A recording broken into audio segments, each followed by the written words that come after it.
Maybe you've watched other videos that talk about how it can be detrimental to do no contact with a fearful avoidant.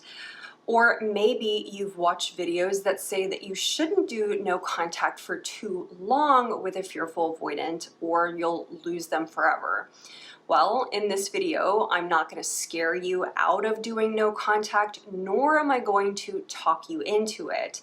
We're simply going to discuss the 5 reasons. First, we're going to talk about the 3 rational reasons from a fearful avoidant perspective why no contact could be beneficial for your situation and for a future possible relationship with this person. Then we're going to talk about the final 2 reasons when it's likely in your best interest to do no contact for your own self-respect and your mental and emotional health. Hi, I'm Katya Morozova. I'm an attachment coach and NARM practitioner. I help people recover from sudden breakups and become secure in their relationships using the wisdom of attachment theory. If that sounds helpful to you, then definitely subscribe. If you're interested in booking one-on-one coaching, you can book a session on my website right up here somewhere. For reason number 1, I think it's important to discuss that fearful avoidants are big feelers. They feel their emotions deeply and sometimes too deeply. And in order to understand why this is important when talking about no contact, I want to tell you about the pool in the sand metaphor. You know when you go to the beach and you dig a small hole in the sand with your foot and then you kind of walk off and you see there's a small imprint there and quickly the waves wash in and they wash over that imprint. The imprint disappears and the sand is smooth once more. But if you've ever gone to the beach and you've dug a pool in the sand waist deep and you've stood in it while the water rushes in, then you know that that dugout pool won't immediately fill with sand again. It will take some time for that impression to work its way back to a smooth surface once again. So imagine that the fearful avoidant is like that dug out wading pool. If they break up with you, either they're hurt about something or they've decided that they have some sort of clear impression of you that no longer works for them, then you can imagine that this impression won't leave them immediately because, again, they're big feelers and they feel their feelings so deeply and often way too acutely. It will stick with them for some time. So reaching out to them while they are still having that impression of you and your relationship is like asking, are we there yet? After you're 30 minutes into a 10-hour car ride. Yes, they likely still feel the same way that they did 2 days ago. Now I know that's hard because you're probably feeling hurt, especially if your breakup was sudden.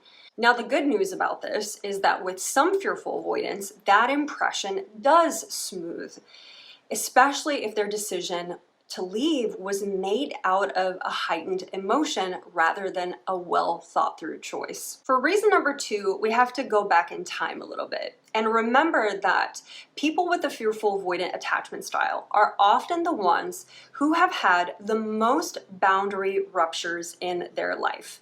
They often had boundary ruptures from their parents. They've had boundary ruptures from partners. So all this to say, fearful avoidants as adults can be extremely sensitive to boundary ruptures, especially immediately after they have set one. So if they've ended the relationship and said that they don't want to be in contact, it's probably in your best interest that you follow that. If you start reaching out to them immediately, they will feel like you didn't hear them, and that will likely reaffirm their reasons for the breakup, and they will feel disrespected.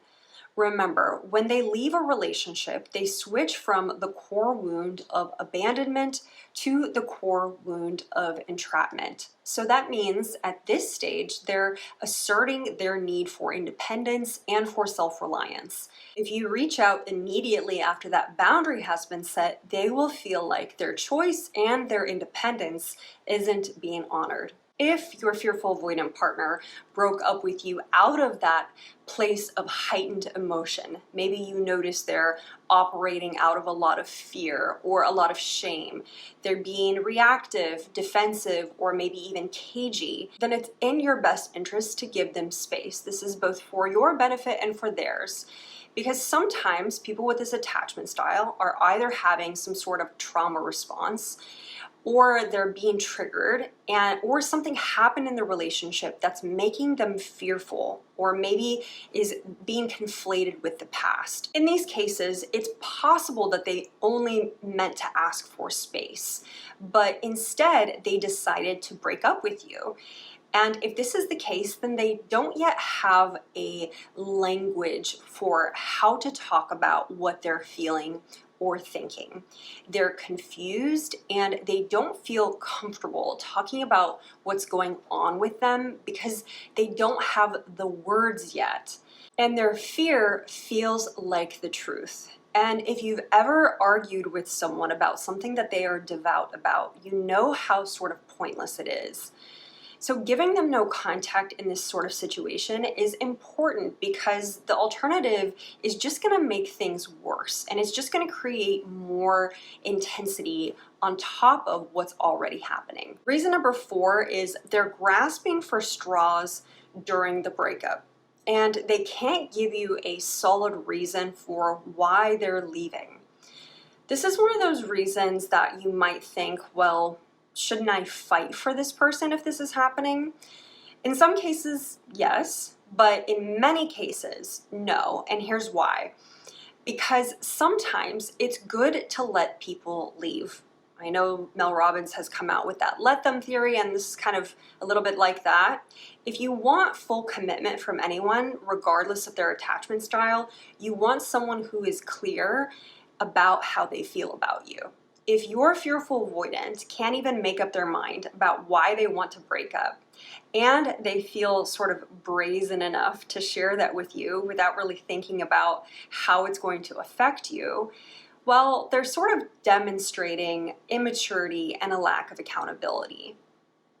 And I think it's important to separate the attachment style from someone's, level of capacity or development when it comes to being capable of having a relationship.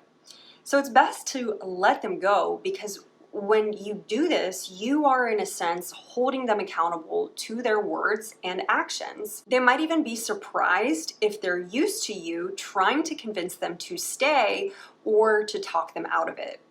You're reminding them that they have the agency to choose your relationship. And that is the ultimate gift to an FA, because it's the gift of freedom. And as we've talked about earlier in this video, one of their core fears is entrapment. And because trying to maintain a relationship out of coercion is like pulling teeth, and I hope that no one watching this video actually wants that. Reason number 5, it's a good idea to do no contact with a fearful avoidant is when their behavior is toxic. Look, this is where I think, again, it's important to distinguish between the fearful avoidant attachment style and toxic behavior. Anyone can display toxic behavior because toxic behavior is a choice and it's not an attachment style. And no matter what someone's attachment style is, we have to relate to people based on their choices, the choices that they make, and not their attachment style, their circumstances, their history, etc. I mean, we could really go on here. An easier shortcut than to look for a list of those toxic behaviors is to think about what you're doing to yourself by trying to get this person to stay. If you find yourself in a position where you're having to override your own boundaries, where you are overriding your sense of self-worth and, quite frankly, any sense of reason just to try to get them to stay, then it's time to do no contact. I'd love to know in the comments which one of these 5 reasons resonated with you the most, and I will expand on this topic if it is helpful.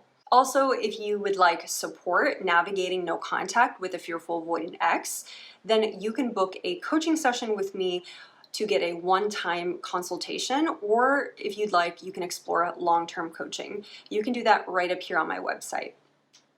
Did you like this video? If you did, give me a thumbs up and subscribe if you want to watch more content on the fearful avoidant attachment style. Next up is my video on the fearful avoidant and when to reach out. You can check that out up here somewhere. Thanks so much for watching, and I hope to see you on the next video.